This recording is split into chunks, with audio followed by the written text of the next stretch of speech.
Hello दोस्तों, नमस्कार। कैसे हैं आप लोग? दोस्तों, आज की कहानी है साली के साथ किया कैसे रोमांस। मैं हूं सनी, दिल्ली से हूं, शादीशुदा हूं और अपनी वाइफ और बच्चे के साथ बहुत बढ़िया जीवन व्यतीत कर रहा हूं। बात मई महीने की है। मेरी वाइफ की एक दोस्त का मेरे वाइफ के पास फोन आया। उसने मेरी वाइफ को बताया कि वो कल हमारे घर आ रही है। ये बात मेरे वाइफ ने मुझे बताई कि उसकी पक्की दोस्त कल मेरे घर आ रही है और आप उसे नारकोटिक बस स्टैंड से ले आना। चूँकि मैं कभी उससे मिला नहीं था तो मैं बोला मैं उसे पहचानूंगा कैसे। मेरी वाइफ बोली वो आपको जानती है, बाकी फोन तो है ही, सब हो जाएगा। उसकी बातों से सहमत हो गया। अगले दिन मैं मेरी वाइफ की बताई जगह पर पहुंच गया। मैं अभी सोच रहा था कि अपनी वाइफ को फोन करके बता दूं कि मैं पहुंच गया हूं कि तभी मेरी सामने एक बहुत ही खूबसूरत औरत खड़ी हो गई और मैं सब कुछ भूल गया और उसे देखने लगा। उसका दूध सा सफेद रंग, सीधे किए हुए काले लंबे बाल और उसकी मस्त सी आंखें देखकर दिल बोल उठा, ऐसा हसीन अगर हमें मिल जाए तो जीना सफल हो जाएगा। मैं यह भूल गया था कि मैं यहाँ किसी को लेने आया हूँ। तभी अचानक से उसने मेरी बाजू पकड़ी और बोली, जीजू कहाँ खो गए हैं? उसकी इस बातों में एकदम से हड़बड़ा गया और बहुत ही ज्यादा गिल्टी फील करने लगा। खरे मैं उसने चलने के लिए कहा। वो मेरे पीछे बैठ गई और मैं उसे लेकर अपने घर आ गया। पूरे रास्ते में उसने कोई बात नहीं की क्योंकि मुझे लग रहा था कि वो मेरी वाइफ को ना बता दे, मगर मैं पूरी रास्ते उसी के बारे में सोचते जा रहा था। घर आकर चाय नाश्ता करने के बाद मेरी वाइफ रसोई में खाना बनाने लगी और मैं छुपी नजर से बस उसके दोस्तों को ही देख रहा था। कुछ देर बाद मेरी वाइफ ने खाना लगाई और उन दोनों ने खा लिया। मैंने नहीं खाया क्योंकि मेरे तो उसका चेहरा देखकर ही पेट भर गया था। उसके बाद वो बोली मुझे अब जीना होगा। वाइफ ने मुझे छोड़ आने के लिए कहा तो मैं अपनी बाइक पर उसे छोड़ने चला गया। पूरे रास्ते मैंने भगवान से प्रार्थना की, हे भगवान सिर्फ एक बार इसके जैसा कोई मिल जाए, बस यही कामना करता हुआ उसके जिस्म के स्पर्श का सुख लेता रहा। मैंने अब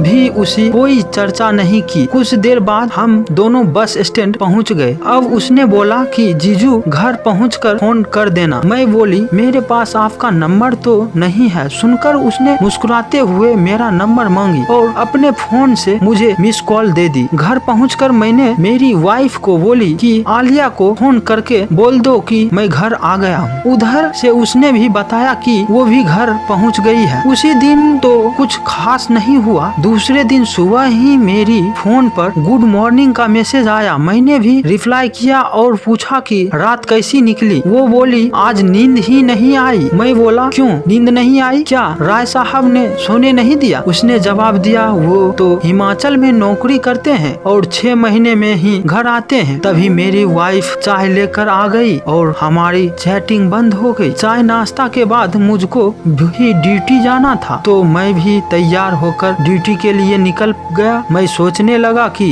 इसका पति इसके पास नहीं रहता है तो इसको भी मर्द की जरूरत होती होगी। ये सब सोचते ही मुझे उसकी कल की मुस्कुराहट में कुछ देखने लगा। लगभग 11 बजे उसका फोन आया। वो बोली जीजू कहाँ पर हैं? मैंने बोला ड्यूटी पर हूँ। उसने पूछा बात कर सकते हो? मैंने बोला हाँ। मैं जवाब देते हुए पूछा रात को नींद क्यों नहीं आई? तुमने बताया नहीं था। वो बोली वैसे ही। मैंने बोला ओके, जब बताना हो तो बता देना। फिर वो बोली जीजू एक बात बोलनी थी। मैंने बोला वो बोलो। आप मुझे अच्छे लग रहे हो। मैं बोला आप भी मुझे अच्छे लग रही हो। फिर वो बोली आप मेरे घर आ सकते हो। मैंने बोला मैं कल आ सकता हूँ। कोई खास काम है क्या? वो बोली कि थोड़ा शॉपिंग करनी थी। मैंने ओके बोला। ओके बोलते हुए उससे पूछा कि आपके घर में और कौन रहते हैं? उसने कहा मैं अकेले ही रहती हूँ। मेरे पति ने इधर मेरे मायके के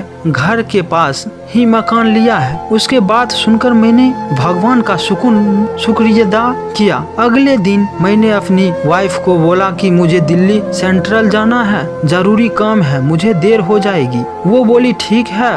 मैं लगभग 8:30 बजे घर से निकल गया। रास्ते में होटल में मैंने मिठाई के लिए मिठाई खरीद लिया और दुकान से चॉकलेट लेकर मैं उसके घर चल गया। उसका घर नगल से 20 मीटर की दूरी थी। मैंने उसको फोन करके पूछा कि आपका घर किधर है। उसने अपने घर का रास्ता बताया और मैं उसके घर पहुंच गया। उससे हेलो हाय के बाद मैंने पूछा शॉपिंग के लिए कहाँ चलना है। वो बोली नजदीकी में मार्केट है, उधर ही जाना है। मैं उसे लेकर मार्केट गया और उसने थोड़ी शॉपिंग की और पैसा निकालने लगी। मैंने बोला कि बिल मैं पे कर देता हूँ। वो बोली नहीं जीजू, मैं खुद कर दूंगी। उसके बाद हम दोनों उसके घर वापस आ गए। घर आने के बाद मैंने बोला कि मैं अब चलता हूँ। तभी वो मेरे बिल्कुल सामने आकर खड़ी हो गई और बोली आपने कुछ लिया तो नहीं। मैं उसके तरफ देखने लगा तो वो बोली मेरे मतलब कुछ चाय पानी। मैंने हंसकर बोला मैं तो कुछ और ही समझ रहा था। वो मुस्कुराते हुए बोली आप क्या समझते थे। मैंने उसके आंखों में देखते हुए बोला कुछ नहीं। वो भी शायद कुछ समझ गई थी। फिर वो चाय के साथ रोस्टेड काजू ले आई और इस बार वो बिना दुपट्टे की थी। उसके गहरे नीले आंखों उसके विवश कर रही है, लेकिन साफ दिख रहा था कि जब वो चाय रखने के लिए झुकी तो मेरी नजर उसके चेहरे पर चली गई। उसने मुझे अपने चेहरे देखते हुए दिख लिया था और वो मस्ती आवाज में बोली क्या देख रहे हो जीजू। मैं बोला कि मैं चाय नहीं पीता हूँ, अगर पीने के लिए दूध मिल जाए तो मजा आ जाएगा। उसने मेरे चाय का कप कुछ ज्यादा ही झुकाकर उठा रही थी और वो मेरी आंखों में आंख डालकर बोली दूध ले आती हूँ। मैं भी उसकी नजर को पढ़ता हुआ बोला मुझे आपका दूध पीना है। वो मेरी तरफ बहुत गुस्से से देखने लगी। मैंने सोचा कि ये क्या हुआ, आज तो गड़बड़ हो गई है। लेकिन तभी वो बोली साली तो आधी घर वाली होती है तो दूध तो पिला ही सकती हूँ। बस उसको इतना बोलने के देर थी कि मैंने उसको पकड़ लिया और अपने पास खींचकर उसके साथ खूब मस्ती की। उसके बाद मैं घर लौट आया। दोस्तों ये कहानी कैसी लगी? कहानी अच्छी लगी तो चैनल को सब्सक्राइब, लाइक, कमेंट, शेयर करना ना भूले। दोस्तों मिलते हैं नेक्स्ट वीडियो में नेक्स्ट कहानी के साथ।